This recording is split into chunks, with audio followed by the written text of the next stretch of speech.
Good morning, my dear student. All are welcome to episode 13. Income from house property. Determination of annual value. ஒரு வீட்டினுடைய annual value எப்படி நிர்ணயம் செய்தல் என்பதை பற்றி பார்ப்போம். Okay, determination of annual value. Just 3 steps. Okay, இதுக்கு முன்னாடி நம்ம ஏற்கனவே factors of annual value பார்த்துருக்கோம். First one actual rent, second one municipal value, third one fair rent, fourth one standard rent. இந்த 4 ஃபேக்டரை பேஸ் பண்ணி தான் ஒரு வீட்டினுடைய ஆனுவல் வேல்யூ நிர்ணயம் பண்ண முடியுது. ஓகே, என்னென்ன?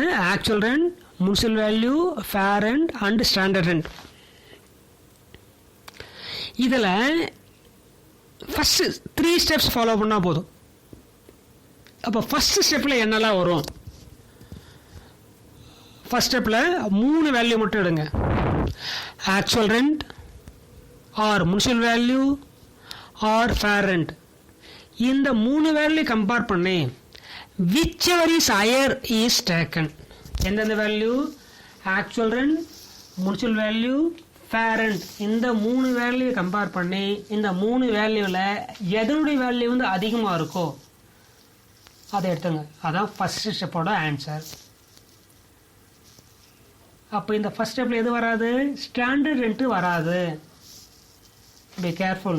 Actual rent or municipal value or fair rent. இந்த 3 வேல்யூவில் whichever is higher. First step over. சரி, செகண்ட் ஸ்டெப்பில் என்ன கொடுத்துருக்காங்க? ஃபர்ஸ்ட் ஸ்டெப்பில் எடுத்த ஹையர் அமௌண்ட்டு, அதாவது 3 வேல்யூ கம்பேர் பண்ணி எடுத்தது இல்லைங்களா? Actual rent, fair rent, municipal value. இதில் எடுத்து இருக்கக்கூடிய ஹையர் அமௌண்ட்டை, அதிகப்படியான மதிப்பை செகண்ட் ஸ்டெப்பில் ஸ்டாண்டர்ட் ரெண்ட்டோட கம்பேர் பண்ணுங்க. ஏன்னா நம்ம ஃபர்ஸ்ட் ஸ்டெப்பில் என்ன எடுக்கல? ஸ்டாண்டர்ட் ரெண்ட் எடுக்கல. Above higher amount compare with standard rent. First ஸ்டெப்பில் எடுக்கக்கூடிய ஹையர் அமௌண்ட்டை ஸ்டாண்டர்ட் ரெண்ட்டும் கம்பேர் பண்ணணும். இப்போ இந்த 2 வேல்யூ கம்பேர் பண்ணும்போது whichever is lower amount is taken as annual value. First ஸ்டெப்பில் 3 value actual, municipal, fair rent, whichever is higher. அந்த ஹையர் அமௌண்ட்டை செகண்ட் ஸ்டெப்பில் எதோட கம்பேர் பண்ணுங்க? ஸ்டாண்டர்ட் ரெண்டோட கம்பேர் பண்ணும்போது whichever is lower. முடிஞ்சது, அவ்வளோங்க. ஃபஸ்ட்டு அந்த 3 வேல்யூவில் ஹையர், செகண்டு ஃபஸ்ட் ஸ்டெப்பில் எடுத்த ஹையர் அமௌண்ட்டோட கம்பேர் வித் ஸ்டாண்டர்ட் ரெண்ட். இந்த 2 வேல்யூ கம்பேர் பண்ணுங்க. ஹையர் அமௌண்ட்டும் ஸ்டாண்டர்ட் ரெண்ட்டும் கம்பேர் பண்ணி whichever is lower. ஃபஸ்ட் ஸ்டெப்பில் whichever is higher, செகண்ட் ஸ்டெப்பில் whichever is lower. It is taken as annual value. Okay, இந்த தேர்ட் ஸ்டெப் எப்போ வரும்னு பார்த்தீங்கன்னா, ஃபர்ஸ்ட் ஸ்டெப்பில் நம்ம எடுக்கிற அமௌண்ட் ஹையர் அமௌண்ட்டு ஆக்சுவல் ரெண்ட்டாக இருந்தால், நல்லா புரிஞ்சுங்க. ஃபர்ஸ்ட் ஸ்டெப்பில் நம்ம எடுக்கிற amount whichever is higher amount actual ரெண்ட்டாக இருந்தால் நம்ம செகண்ட் ஸ்டெப்புக்கு போகணும்னு அவசியமே இல்லைங்க. ஓகேவா? அதுதான் நமக்கு ஃபர்ஸ்ட் அமௌண்ட் எடுக்கக்கூடிய ஆக்சுவல் அமௌண்ட் தான் ஆனுவல் வேல்யூ எடுத்துக்கலாம். நல்லா புரிஞ்சுங்க. ஃபர்ஸ்ட் ஸ்டெப்பில் actual rent, municipal value, fair rent, whichever is higher. அந்த ஹையர் அமௌண்ட்டு ஆக்சுவல் ரெண்ட்டாக இருந்தால் don't compare with standard rent. அப்போ நம்ம ஃபர்ஸ்ட் ஸ்டெப்லேயே ஆன்சர் கிடச்சிடுச்சு. ஓகே, அப்போது செகண்ட் ஸ்டெப் எப்போ போகணும்னு பார்த்தீங்கன்னாக்கா, municipal value or fair rent இதுதான் நமக்கு ஹையர் அமௌண்ட்டாக இருந்தால் நம்ம செகண்ட் ஸ்டெப் போகும். In case actual, municipal, fair rent compare பண்ணும்போது ஹையர் அமௌண்ட் ஆக்சுவல் ரெண்ட்டாக இருந்தால் நமக்கு என்ன தேவையில்லை? ஸ்டாண்டர்ட் ரெண்ட்டு கொடுத்து இருந்தாலும் கம்பேர் பண்ணக்கூடாது. நமக்கு அதுதான் ஆனுவல் வேல்யூ எடுத்துக்கலாம். அதான் தேர்ட் ஸ்டெப். இன்கேஸ்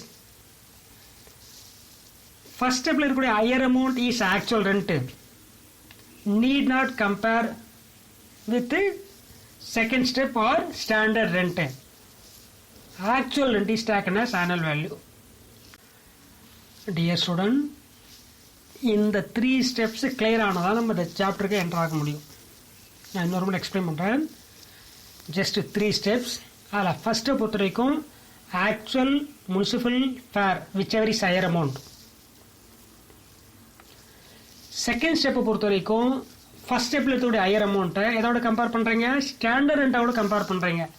சரிங்க, ஸ்டாண்டர்ட் ரெண்ட்டு கொடுக்கல, அப்போ செகண்ட் ஸ்டெப்பே தேவையில்லை. எல்லா கொஸ்டினும் ஸ்டாண்டர்ட் ரெண்ட் கொடுத்துருப்பாங்கன்னு எதிர்பார்க்க முடியாது. ஸ்டாண்டர்ட் ரெண்ட்ஸ் கொடுத்துருந்தா மட்டும்தான் செகண்ட் ஸ்டெப் போகும். இன்கேஸ் ஸ்டாண்டர்ட் ரெண்ட்டை கொடுக்கல, அப்போது விச் எவர் இஸ் ஹையர் எடுத்துகிட்டா முடிஞ்சு போச்சு. நம்ம எது தேவையில்லை? செகண்ட் ஸ்டெப் தேவையில்லை. ஓகே, சரி. நம்ம ஆக்சுவல் முனிசிபல் ஃபேர்ன்ட்டு கம்பேர் பண்ணும்போது இன்கேஸ் ஆக்சுவல் ரெண்டு ஹையர் அமௌண்ட்டாக இருக்குது. அப்போ ஸ்டாண்டர்ட் ரெண்ட் கொடுத்துருந்தாலும் அதை கம்பேர் பண்ணாதீங்க. ஆக்சுவல் ரெண்ட் ஹையர் அமௌண்ட்டாக இருந்தால் நமக்கு அதான் என்னது? Annual value.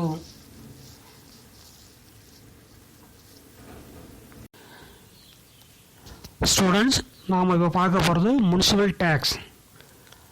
முனிசிபல் டேக்ஸுக்கு என்ன இன்னொரு பேருன்னு பார்த்தீங்கன்னாக்கா ஹவுஸ் டேக்ஸ் அல்லது லோக்கல் டேக்ஸ். இது யார் டிட்டர்மின் பண்ணுறாங்கன்னு பார்த்தீங்கன்னா லோக்கல் அத்தாரிட்டி. நம்ம ஏற்கனவே முனிசிபல் வேல்யூவில் பார்த்துருக்கோம். Municipal value determine by the municipal authority for living municipal tax. அந்த வீட்டுக்கான தரை வரியை அல்லது வீட்டு வரியை வசூல் செய்வதற்காக அந்த முனிசிபல் அத்தாரிட்டி ஃபிக்ஸ் பண்ணக்கூடிய வேல்யூ தான் முனிசிபல் வேல்யூ. அந்த முனிசிபல் வேல்யூவில் சர்டைன் பர்சன்டேஜ் முனிசிபல் டேக்ஸை கலெக்ட் பண்ணுறாங்க. அப்போது முனிசிபல் டேக்ஸ் யார் ஃபிக்ஸ் பண்ணுறாங்க? Municipal tax determine by the local authority. Okay, செகண்டை பொறுத்த வரைக்கும் முனிசிபல் டேக்ஸ் யார் கட்டியிருக்கணும்னாக்கா paid by owner or landlord for any year. Current previous இருந்தாலும் பரவாயில்ல, அல்ல லாஸ்ட் 2 இயர்ஸ் அப்போ பேமெண்ட் பண்ணாமல் கரண்ட் ப்ரீவியஸில் பேமெண்ட் பண்ணாலும் பரவாயில்ல, இல்லை அடுத்த வருஷத்துக்கு அட்வான்ஸாக பேமெண்ட் பண்ணாலும் பரவாயில்ல. பட் யார் பேமெண்ட் பண்ணியிருக்கணும்? Paid by owner. அதாவது முனிசிபல் டேக்ஸ்ன்ற நேமில் ஹவுஸ் ஓனர் எவ்வளோ அமௌண்ட்டு கட்டினாலும் full amount allowed as deduction. Okay, but யார் கட்டி இருக்கணும்? அது பெய்டு பை ஓனர். எதுக்காக? ஹவுஸ் டேக்ஸ் அல்லது முனிசிபல் டேக்ஸ் அல்லது லோக்கல் டேக்ஸ். ஓகே, இது அட்வான்ஸாக கரண்ட் இயரா இல்லை நெக்ஸ்ட் இயரான்ற கிளாஸிஃபிகேஷன் தேவையே இல்லை. ஓனர் கையில் இருந்து முனிசிபல் டேக்ஸ்ன்ற நேமில் எவ்வளோ அமௌண்ட் பேமெண்ட் பண்ணுறாரோ all amount allowed. Next, municipal tax paid by tenant not allowed. Municipal tax யார் கட்டியிருக்கக்கூடாது? டெனன்ட் கட்டி இருந்தார்னா not allowed as deduction. So in case municipal tax paid by the tenant on behalf of owner, owner வெளியில் இருக்கார், அப்ராட்ல இருக்கார், அவர் வந்து டைரெக்டாக வந்து முனிசிபல் டேக்ஸ் கட்ட முடியல, அவருக்காக யார் கட்டுறாரு? டெனன்ட் கட்டுறார். அப்போ அந்த மாதிரி சுச்சுவேஷனை அலோவ் பண்ணிக்கலாம். அப்போ முனிசிபல் டேக்ஸ் எங்கிருந்து கட்டியிருக்காரு? ஓனருக்கு கொடுக்க வேண்டிய வாடகையில் இருந்தால் கட்டியிருக்காரு, அவர் சொந்த பணத்தில் கட்டலை. இப்போ ஓனருக்கு வருஷத்துக்கு வந்து ஒரு 2 லட்சம் வீட்டு வாடகையாக தர வேண்டியதாக இருக்குது. அப்போது முனிசிபல் டேக்ஸ் ஒரு 10,000 கட்டிட்டார். அப்போ ரிமைனிங் அவருக்கு எவ்வளோ கொடுப்பாரு? 1,90,000 தான் அவர் கைக்கு போகும், ஓனரோட கைக்கு. அப்போது இந்த முனிசிபல் டேக்ஸ் யார் கட்டின மாதிரி எடுத்துக்கணும்? ஓனர் கட்டின மாதிரி எடுத்துக்கணும். பெய்டு பை டெனன்ட் ஆன் பிகாஃப் ஆஃப் ஓனர். ஓகே, அப்போ allowed. But municipal tax paid by tenant, அவருடைய சொந்த பணத்தில் இருந்து முனிசிபல் டேக்ஸ் கட்டினார்னாக்கா நாட் அலோட் ஆஸ் டிடக்ஷன். ஓகேவா? அப்போ முனிசிபல் டேக்ஸ் யார் ஃபிக்ஸ் பண்ணுறாங்கனாக்கா முனிசிபல் அத்தாரிட்டி. முனிசிபல் டேக்ஸ் என்ன இன்னொரு பேர்? Local tax or house tax. யார் பேமெண்ட் பண்ணியிருக்கணும்? Paid basis, paid by owner. In case municipal tax paid by tenant not allowed. Unrealised rent. Unrealised rent means வசூலாகாத வாடகை. Rent என்ன ஆகலை? ரியலைஸ் ஆகலை, இன்னும் வசூல் ஆகலை. Just like bad debts. Okay, the amount of rent cannot be recovered from the tenant is called unrealized rent.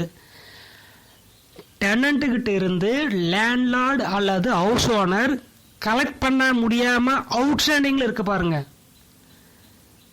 that is irrecoverable rent is called unrealized rent. Rent அவர்கிட்ட என்ன பண்ண முடியல, லேண்ட்லார்டால ரியலைஸ் பண்ண முடியாது, அதாவது கலெக்ஷன் ஆகலை. அப்போ கலெக்ஷன் ஆகாமல் வெளியில் இருக்கக்கூடிய அமௌண்ட் தான் பார்த்தினாக்கா அன்ரியலைஸ்டு ரெண்ட்டு. ஓகே, இது வந்து லேண்ட்லார்டு கொண்டாந்து ஒரு பேட் டெப்ஸ், வாரா கடன் மாதிரி ஒரு லாஸ் மாதிரி. The assessee cannot recover rent for some months. Actual rent is calculated for 12 months. For example, monthly 10,000 வாடகைக்கு விட்டுருக்கார். ஓகேவா? அப்போ வருஷத்துக்கு எவ்வளோ வரணும், 1,20,000 rupees வாடகை வரணும். பட் டெனண்ட் வந்து ஒரு லாஸ்ட் 2 months பேமெண்ட் கொடுக்கல, அதாவது ரெண்ட் கொடுக்கல. அப்போ அவர் ஆக்சுவலி அவர் கைக்கு எவ்வளோ வந்திருக்கு, 1 lakh தான். 10 monthக்கான வாடகை கூட வசூல் பண்ணியிருக்காரு. அதாவது 10,000 into 10 months 1,20,000 வரணும். பட் அவர் எவ்வளோ பேமெண்ட் பண்ணலாம், லாஸ்ட் 2 month வாடகை பேமெண்ட் பண்ணல. அப்போ 2 monthsக்கு 20,000 rupees வாரா கடன், bad debts, that is unrealised rent. இப்போ இன்கம் டேக்ஸ் பர்பஸுக்காக நம்ம கேல்குலேஷன் எடுக்கும்போது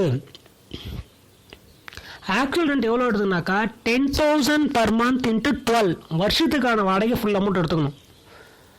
10,000 into 12, 1,20,000 rupees. ஓகே, இப்போ இதில் நமக்கு எவ்வளோ பேட் டெப்ஸ், அதாவது எவ்வளோ வசூலாகாமல் போயிடுச்சு, 2 months less unrealised rent 10,000 into 20,000 rupees. அப்போ ரிமைனிங் அவுட்ரு எவ்வளோ வரும், 1 lakh. ஓகேவா? அப்போது வருஷத்துக்கான வாடகை எவ்வளவோ, annual actual rent 10,000 to 12, 1,20,000 minus unrealised rent. For example 2 months இருந்தால் 20,000, 3 months இருந்தால் 30,000. அந்த அன்ரியலைஸ்ட் ரெண்ட்டை டோட்டல் ஆக்சுவல் ரெண்ட்டில் இருந்து லெஸ் பண்ணி ரிமைனிங் தான் எடுக்கணும். டைரெக்டாக நம்ம 10 monthக்கோ இல்லை 9 monthக்கோ எடுக்கக்கூடாது. ஓகேவா? அன்ரியலைஸ்ட் ரெண்ட் யார் பர்மிட் பண்ணணும்னாக்கா அசஸிங் ஆஃபீஸை பர்மிட் பண்ணி ஆகணும். அவர் பர்மிஷன் பண்ணால் மட்டும்தான் நம்ம அன்ரியலைஸ்ட் ரெண்ட்டை வந்து லெஸ் பண்ண முடியும். ஓகே, அப்போ அன்ரியலைஸ்டோட ரெண்ட்டோட மீனிங் என்ன இருக்குது, வசூலாகாமல் இருக்கக்கூடிய வாடகை தான் வந்து unrealised rent. The amount of rent cannot be recovered from the tenant. It is called unrealized rent. இது ஒரு ஹவுஸ் ஓனருக்கு ஒரு loss. Interest on loan. Dear student, this is one of the important topic in house property reading. Okay, interest on loan under section 24 subsection B. Interest payable in India, loan borrowed for the following 3 purpose allowed as deduction. அதாவது loan இந்தியாவில் வாங்கி அதுக்கான வாடகையை வந்து இந்தியாவில் payment பண்ணியிருந்தீங்கன்னாக்கா allow பண்ணிக்கலாம். அதாவது வருமானத்துலேருந்து அந்த லோனோட வட்டியை கழிச்சிக்கலாம். பட் லோன் எதுக்கு வாங்கியிருக்குன்னு பார்க்கும்போது, ஒன்று பர்ச்சேஸ் ஆஃப் நியூ ஹவுஸ், புதுசாக வீடு வாங்குகிறோம், அந்த வீடு வாங்குறதுக்காக லோன் வாங்கியிருக்கோம், அந்த லோனுக்கான வட்டியை அந்த வீட்டுடைய வருமானத்துலேருந்து கழிச்சிக்கலாம். எந்த section, 24 subsection B. Second one, construction of new house, புதுசாக வீடு கட்ட போகிறோம், வீடு கட்டுறதுக்காக லோன் வாங்கியிருக்கோம், அந்த லோனுக்கான வட்டியை அந்த வீட்டுடைய வருமானத்துலேருந்து லெஸ் பண்ணலாம். Third, repairs or renewing of reconstruction of old house, பழைய வீட்டை மாடிஃபை பண்ணுறதுக்காக அல்லது ரிப்பேருக்காக லோன் வாங்கியிருக்கோம், அப்போ அந்த மாதிரி வாங்கியிருக்கிற லோனுக்கான வட்டியை அந்த வீட்டினுடைய வருமானத்தில் லெஸ் பண்ணிக்கலாம். ஓகே, அப்போது லோன் எதுக்காக வாங்கினாக்கா ஒன்லி ஃபார் 3 purpose. ஒன்று purchase of new house, Second one, construction of new house. Third one, repairs or reconstruction of old house. பழைய வீட்டை மாடிஃபை பண்ணுறதுக்காக லோன் வாங்கியிருந்தா இந்த 3 பர்பஸுக்காக வாங்கி இருக்கக்கூடிய லோனுக்கான வட்டியை அந்த வீட்டினுடைய வாடகை வருமானத்திலிருந்து லெஸ் பண்ணலாம்.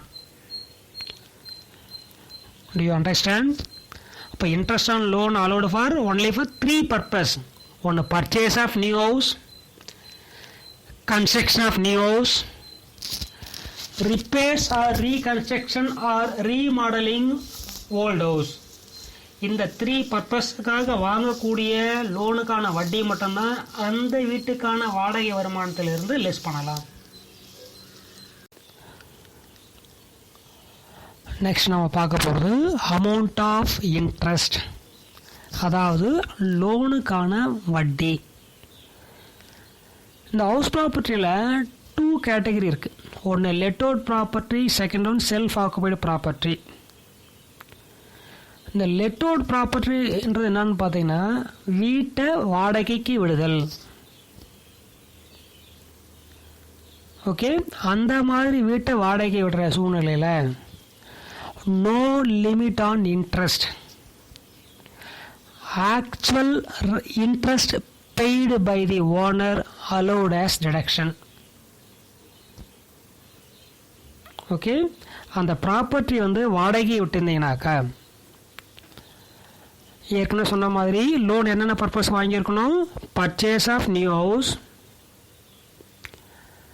R construction of new house or reconstruction of old house. இந்த 3 பர்பஸுக்காக லோன் வாங்கியிருந்து அதற்கான வட்டியை பேமெண்ட் பண்ணும்போது அந்த வீடு வாடகைக்கு விட்டு இருந்தா வட்டின்ற பேரில் எவ்வளோ அமௌண்ட் கட்டியிருந்தாலும் ஃபுல்லி அலோட் ஆஸ் டிடக்ஷன். ஒரு சில சூழ்நிலையில் அந்த லேண்ட்லார்ட் ஆர் ஹவுஸ் ஓனர் அந்த வீட்டுக்கான வருமானத்தை விட, அதாவது வாடகையை விட அதிகமாக வட்டி கட்டியிருக்கலாம். ஃபார் எக்ஸாம்பிள், அந்த வீட்டுடைய வாடகைகள் வந்திருக்கு ஒரு 50,000. Interest paid by the owner for ₹55,000.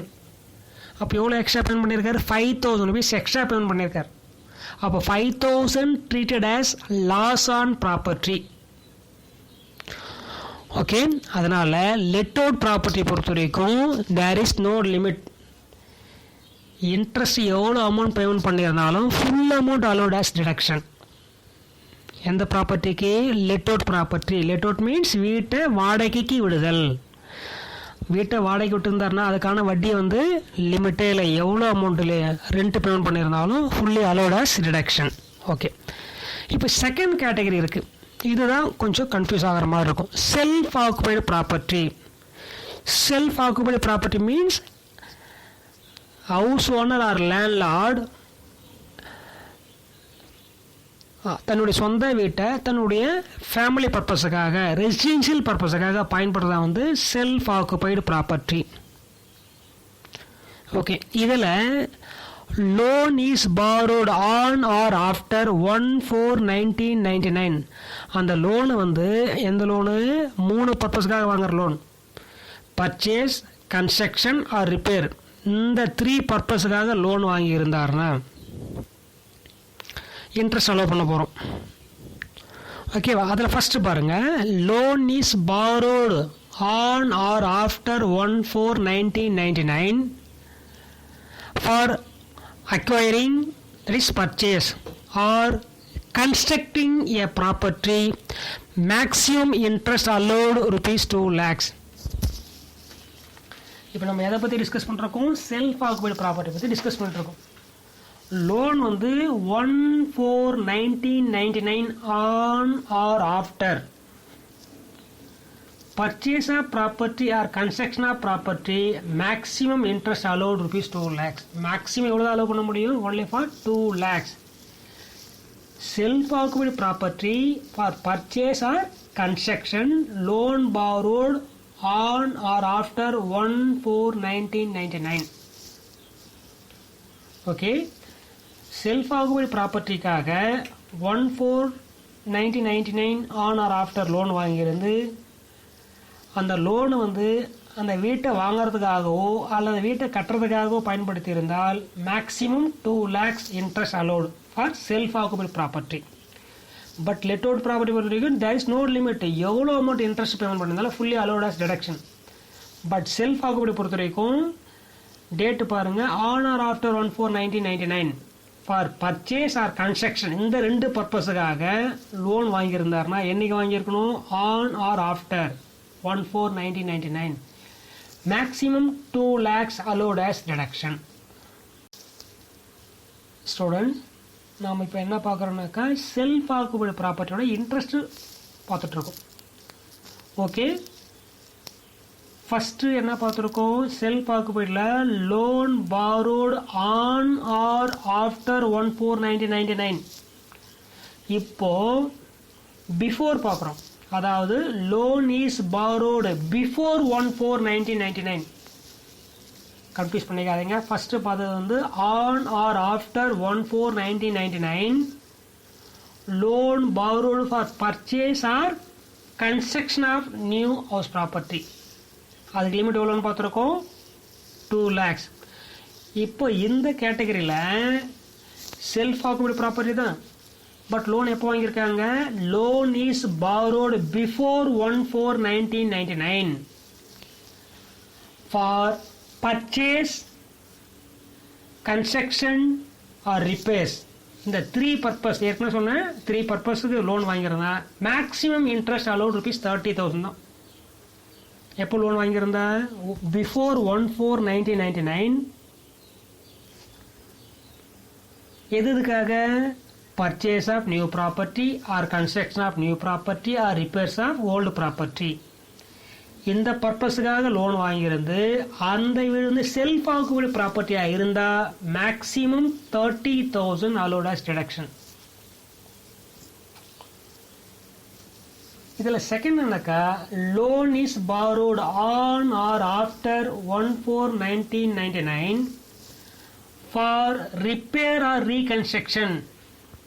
Maximum interest allowed ₹30,000. நல்லா புரிஞ்சுங்க. Loan borrowed on or after 1/4/1999 for reconstruction or repair. First பார்த்தது on or after 1/4/1999 purchase and construction. அதுக்கு மேக்ஸிமம் லிமிட் எவ்வளோ இருக்குது? 2 lakhs. பட் அதே லோனு ரிப்பேருக்காக வாங்கினா மேக்ஸிமம் 30,000 தான். ஓகேவா? நல்லா புரிஞ்சுங்க. On or after 1/4/1999 for purchase or construction maximum allowed 2 lakhs.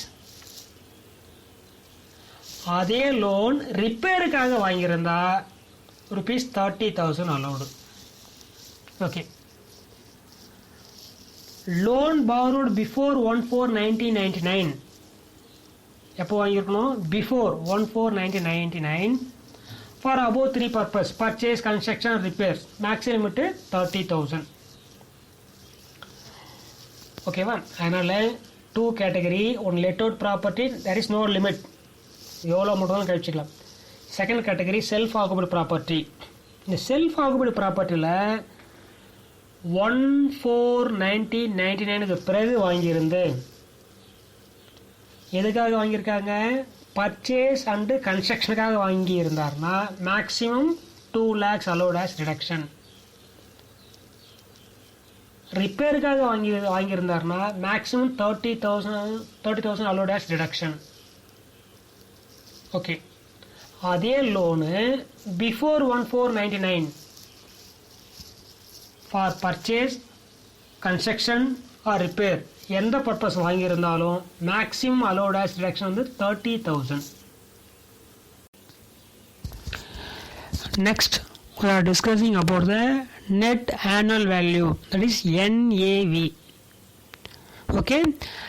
ஏற்கனவே கிராஸ் ஆனுவல் வேல்யூ எப்படி டிட்டர்மின் பண்ணியிருக்கோன்னு பார்த்துருக்கோம். ஸ்டெப் 1, 2, 3ன்னு பார்த்துருக்கோம். அப்போ அந்த வேல்யூ இங்கே எடுத்துகிட்டு வாங்க.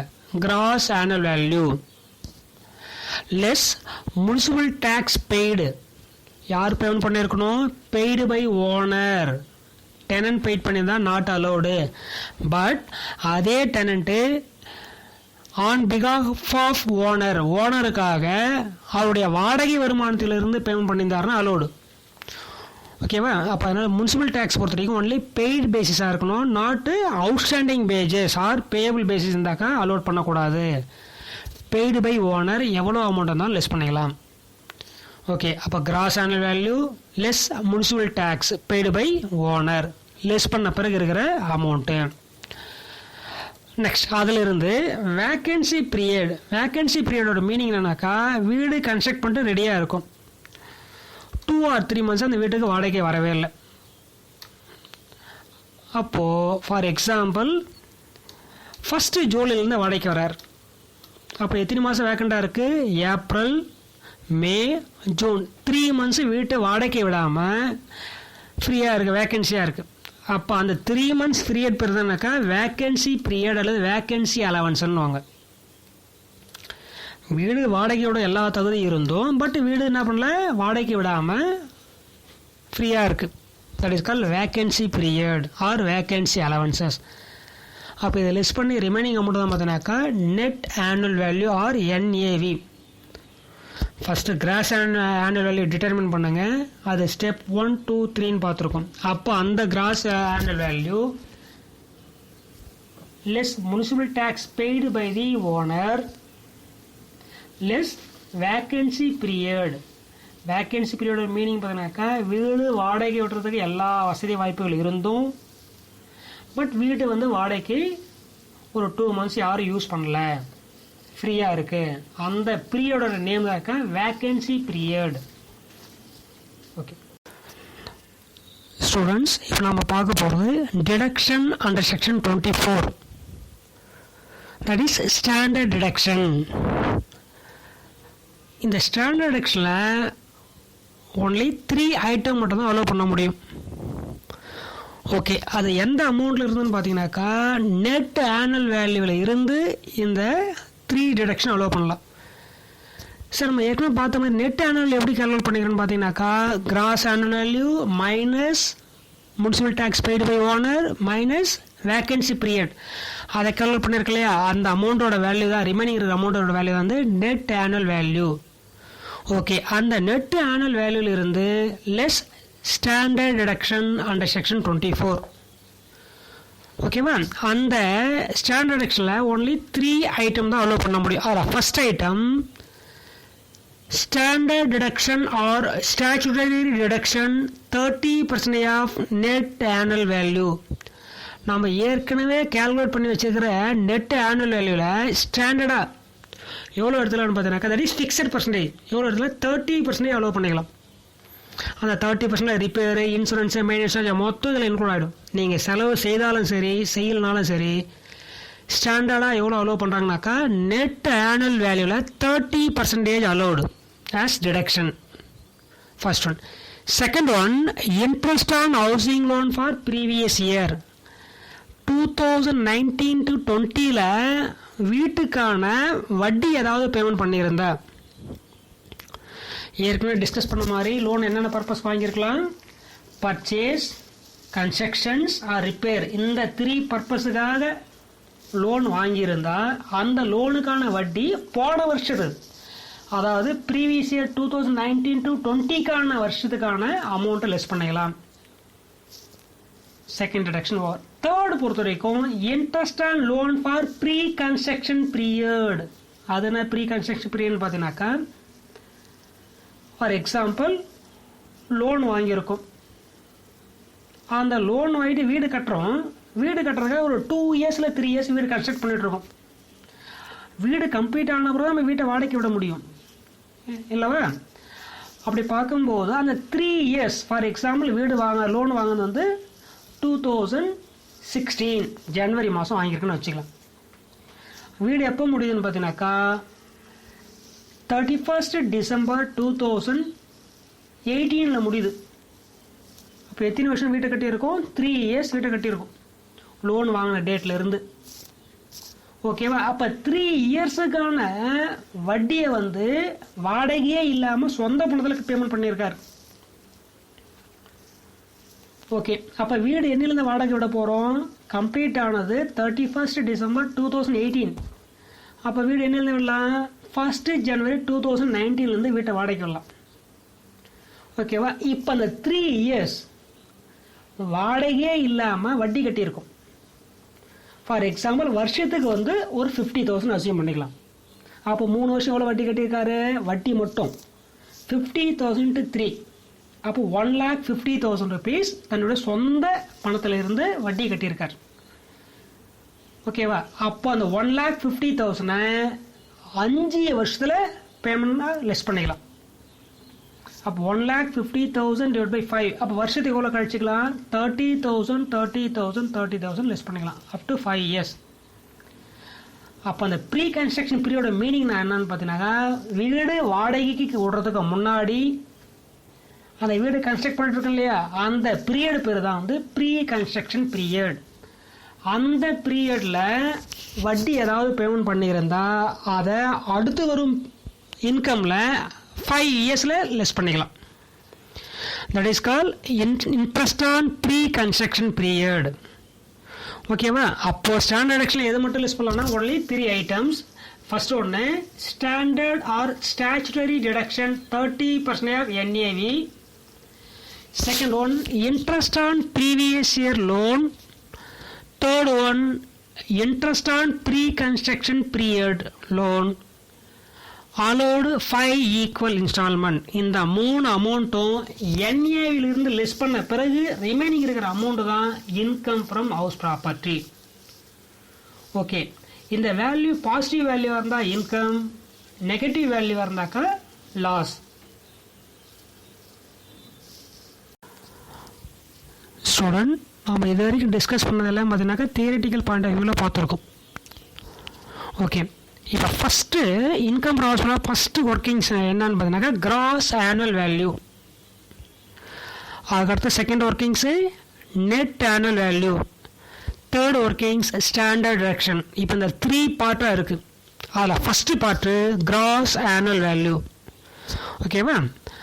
அதை பேஸ் பண்ணி இப்போது ஒரு கொஸ்டின் சால்வ் பண்ணலாங்க. Find out gross annual value இந்த following cases for the previous year ended 31st March 2020. Okay. The assessee owns 3 houses. House 1, House 2 and House 3. Okay. Municipal value for first house rupees 90,000. Second house 95,000. Third house 61,000. Second, fair rental value. Fair rental value எவ்வளோ இருக்குது? First house 92,000, 96,000, 55,000. Third standard rent. First ஹவுஸ்க்கு என்ன கொடுத்துருக்காங்க? NA means not applicable. அதை ஏற்கனவே discuss பண்ண மாதிரி standard rent எல்லா ஏரியாவுக்கும் அப்ளிகபிள் ஆகும்னு சொல்ல முடியாது. ஓகேவா? அப்போ ஃபர்ஸ்ட் ஹவுஸுக்கு நாட் அப்ளிகபிள், அப்போ அது கன்சிடர் பண்ணாத. செகண்ட் ஹவுஸுக்கு 94,000, தேர்டுக்கு 79,000. Next one actual rent received. First house 89,000, second house 93,000, third one 1 lakh. ஏற்கனவே நம்ம டிஸ்கஸ் பண்ண மாதிரி கிராஸ் ஆனுவல் வேல்யூ டிட்டர்மின் பண்ணுறது 4 factor. First factor actual rent, municipal value, fair rent, last one standard rent. இந்த standard rent எல்லா ஹவுஸுக்கும் applicable ஆகும்னு சொல்ல முடியாது. ஓகே, இந்த 4 ஃபேக்டர் வச்சு தான் நம்ம கிராஸ் ஆனுவல் வேல்யூ இப்போ நம்ம கேல்குலேட் பண்ண போகிறோம். Computation of gross annual value for the assessment year 2020-21. Okay, நமக்கு அந்த கொஸ்டின் எத்தனை ஹவுஸ் கொடுத்துருக்காங்க? 1, 2 and 3 ஹவுசஸ் கொடுத்துருக்காங்க. ஓகே, ஃபர்ஸ்ட் அந்த 3 ஹவுசஸோட actual municipal fair rental value முதல்ல எழுதிங்க. ஃபர்ஸ்ட் ஹவுஸோட முனிசிபல் வேல்யூவில் இருக்குது 90,000, செகண்டுக்கு 95,000, தேர்ட் ஒன் 90,000. அடுத்து fair rent 92,000, 96,000, 55,000. Third one actual rent 89,000, 93,000, 1 lakh. முதல்ல இந்த வேல்யூ எழுதிட்டோம் இல்லைங்களா? இப்போ இந்த 3 வேல்யூவில் whichever is higher, municipal value or fair rent or actual rent, இதில் whichever is higher amount, that is first step. Totally 3 steps பார்த்தோம் இல்லைங்களா? அதில் first step actual rent or municipal value or fair rent, இதில் whichever is higher amount விடுங்க. For example first ஹவுஸுக்கு என்ன இருக்குது? 90,000, 92,000, 89,000. இதில் விச் எவர் இஸ் ஹையர் என்ன இருக்குது? உடனே இப்போ ஃபர்ஸ்ட் ஹவுஸ் மட்டும் டிஸ்கஸ் பண்ணலாம். 90, 92, 89 விச் எவர் இஸ் ஹையர் என்ன இருக்குது? 92,000. அதாவது என்ன rent? FR. FR means fair rent. Okay, அப்போ ஃபர்ஸ்ட் ஹவுஸில் ஹையர் அமௌண்ட் என்ன கேல்குலேட் பண்ணியிருக்கோம்? 92,000. அது என்னது? Fair rent. Okay, very good. Next house 2, 95,000, 96,000, 93,000. இந்த 3 வேல்யூவில் ஹையர் அமௌண்ட் என்ன இருக்குது? 96,000. அதுவும் என்ன தான் இருக்குது? Fair rent. ஓகே, இப்போ தேர்ட் ஹவுஸ் வாங்க. 90,000, 55,000, 1 lakh. இந்த 3 வேல்யூவில் ஹையர் அமௌண்ட் என்ன இருக்குது? 1 lakh. அந்த 1 lakh என்ன value? Actual rent. AR means actual rent. அப்போ நம்ம ஹையர் அமௌண்ட் எடுக்கும்போது அந்த ஹையர் அமௌண்ட் என்னன்றது நம்ம கொஞ்சம் ஞாபகம் வச்சுக்கணும். ஓகேவா? அப்போ ஃபர்ஸ்ட் ஹவுஸ்லையும் செகண்ட் ஹவுஸ்லையும் ஹையர் அமௌண்ட் என்ன இருக்குது? Fair rent, fair rent. Third ஹவுஸில் என்ன இருக்குது? Actual rent. Okay, first step over.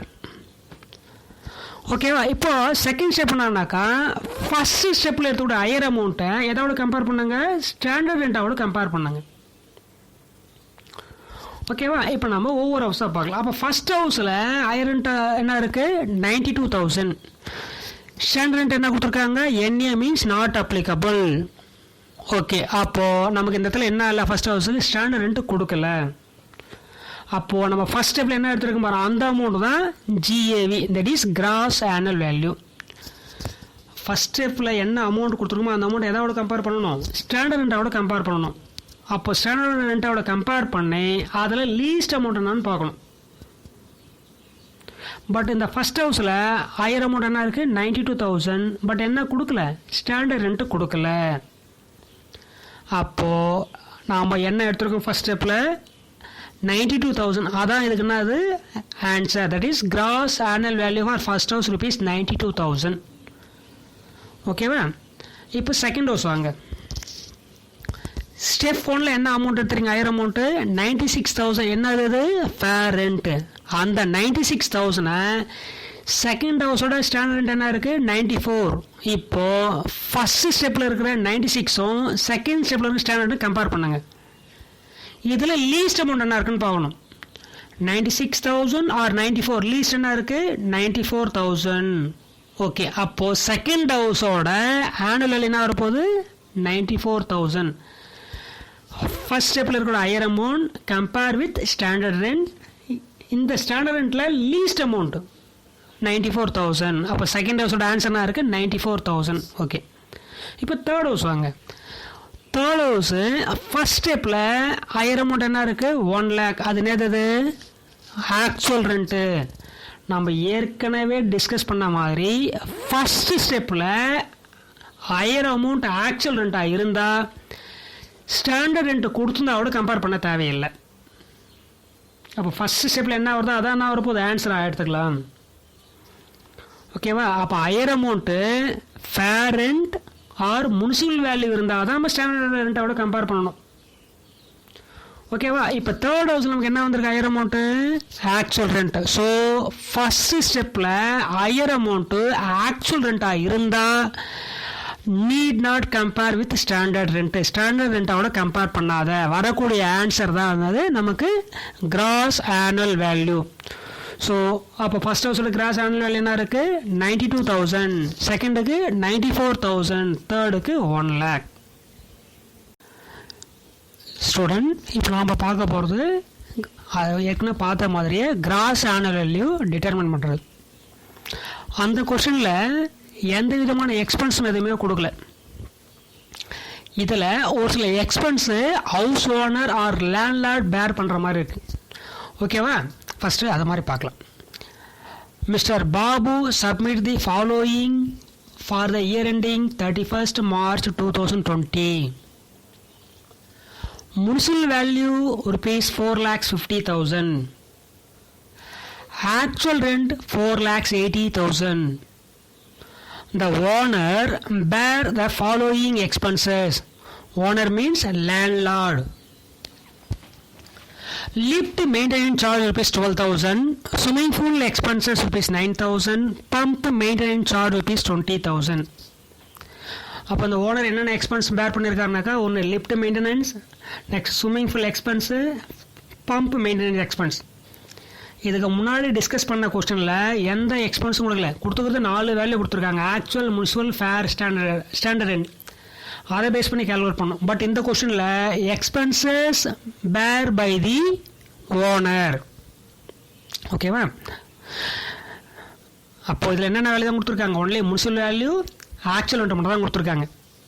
மொத்தம் 4 ஃபேக்டர் இருக்கு இல்லையா? Municipal value, actual rent, fair rent, standard rent. அப்போ அதில் நமக்கு என்னென்ன கொடுக்கல? ஃபேர் ரெண்ட் கொடுக்கல, ஸ்டாண்டர்ட் ரெண்ட் கொடுக்கல. அதனால் ஒரு கொஸ்டினில் 4 வேல்யூ கொடுக்குற அவசியம் கிடையாது.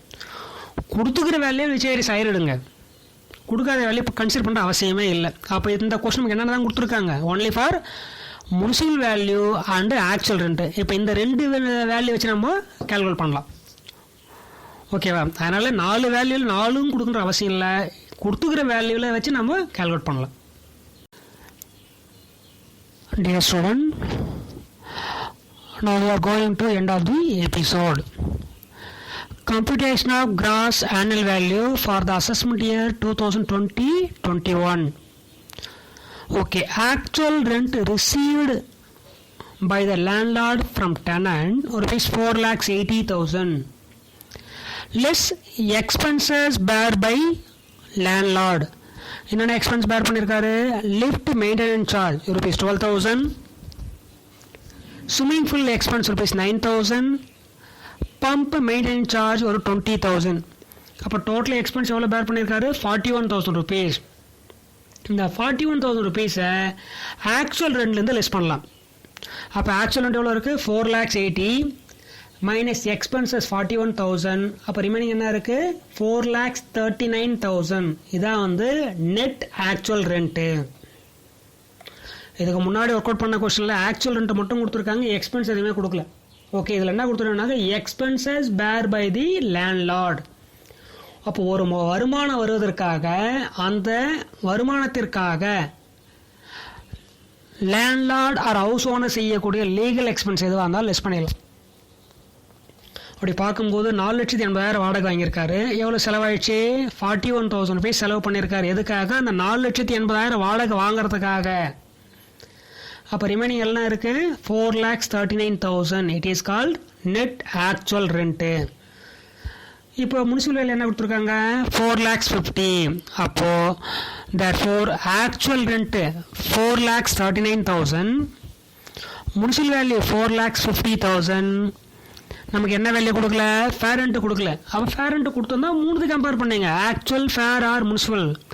நம்ம ஃபேர் ரெண்ட் கொடுக்காதனால இருக்கிற வேல்யூ என்னென்ன இருக்குது? ஆக்சுவல் ரெண்ட் இருக்குது, முனிசிபல். இப்போ இது 2 மட்டும் கம்பேர் பண்ணுங்க. அப்போ இது 2 கம்பேர் பண்ணும்போது whichever is higher? 4,39,000 or 4,50,000. Whichever is higher என்ன இருக்குது? 4,50,000. ஸோ அப்போ கிராஸ் ஆனுவல் என்ன வரப்போகுது? 4,50,000 rupees. ஓகேவா? அப்போ இந்த கொஸ்டின் நம்ம என்ன தெரிஞ்சுக்கிறோன்னு பார்த்தீங்கன்னாக்கா, ஆக்சுவல் ரெண்ட் கலெக்ட் பண்ணுறதுக்காக ஓனர் செய்யக்கூடிய லீகல் எக்ஸ்பென்சஸ், தட் இஸ் அந்த வருமானம் ஈட்டுவதற்காக செய்யக்கூடிய எக்ஸ்பென்ஸ் வந்து லெஸ் பண்ணிக்கலாம். அதாவது lift maintenance charge, swimming pool expense, pump maintenance charge, இந்த மாதிரி செய்யக்கூடிய எக்ஸ்பென்ஸை லெஸ் பண்ண ரிமைனிங் அமௌண்ட் தான் நம்ம ஆக்சுவல் ரெண்ட்டாக எடுத்துக்கணும். அப்போ actual rent 4,39,000, municipal value 4,50,000, whichever is higher வந்து 4,50,000 as a gross annual value. Okay.